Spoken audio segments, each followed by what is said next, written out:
Hello guys, তো আজকে ছিল আমাদের শিলংয়ের সেকেন্ড ডে। তারপর আমরা সবাই বেরিয়ে গিয়ে যাচ্ছি বাসের কাছে, বাস স্ট্যান্ডের কাছে। বাবা রে, যেখানে আমাদের হোটেল সেখান থেকে বাস স্ট্যান্ডটা মনে হয় আরও একটু দূর।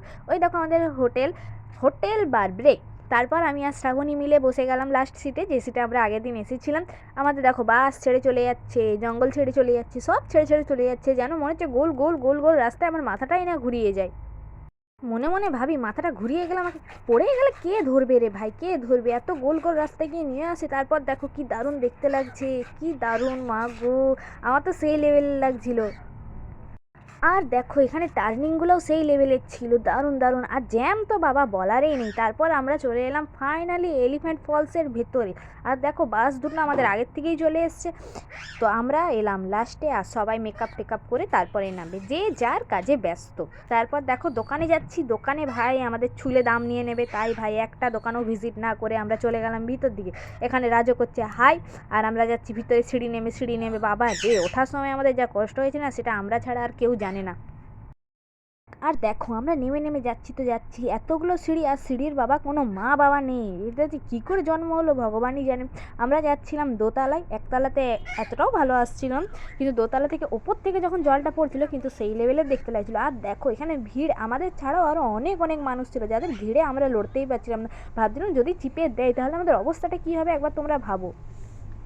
এই দেখো জলটা যখন পড়ছে, ওটা ছিল মানে ওপরের, আর দেখো এটা নিচের, মানে সেকেন্ড ধাপের।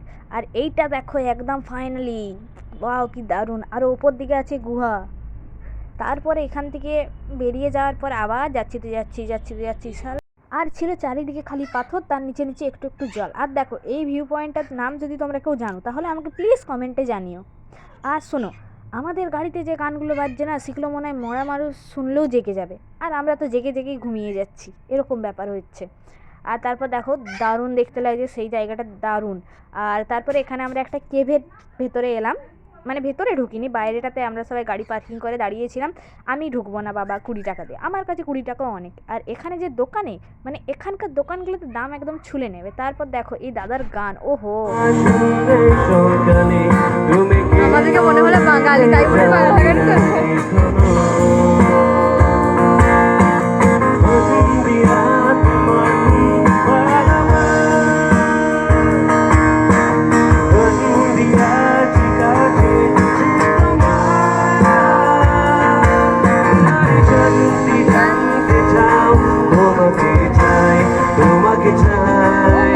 তারপর আমরা চলে এলাম সেই কেভের ঠিক পাশটাতে একটা মিউজিয়ামে। আর দেখো আমাদেরকে এই খাবার দিয়েছিল, ভালোই ছিল খেতে।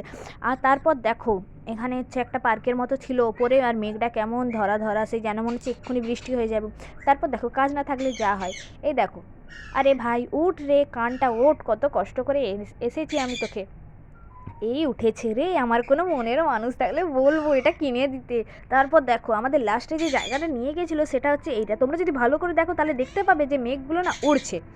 আর এটা ছিল মানে আমার চেরাপুঞ্জিতে, মানে সেই লেভেলের জায়গাটা ছিল। আর আমার চোখে মানে আর কিছু বলার নেই। এই জায়গাটাতে মনে হচ্ছে এই জায়গাটাতে আমি সারা জীবনের জন্য বিয়ে করে থেকে যাই, কিন্তু কি করবো, এখন তো আমি কোনো বড় পাইনি যে বিয়ে করে থেকে যাব। আর দেখো যদি তোমরা কেউ ঝর্ণাটা দেখতে পাও তাহলে আমাকে প্লিজ বলো, আমি তো দেখতে পাচ্ছি না, কিন্তু তাও পেয়েছিলাম। আর দেখো এরা মারপিট করাতেই ব্যস্ত, এ বলছে আমাকে ফটো তুলে দে, ও বলছে আমাকে ফটো তুলে দে, এরা দেখতেও পাচ্ছে না। আর দেখো সূর্যি মামার আভা উঠেছে, আভা উঠেছে, আর মেঘগুলো উঠছে ওপর দিকে, চারিপাশটা যেন একদম সাদা হয়ে গেছে, কি দারুণ দেখতে লাগছে। ও, ভিডিওটা ভালো করে দেখলে বুঝতে পারবে যে মেঘগুলো না আস্তে আস্তে উড়ছে।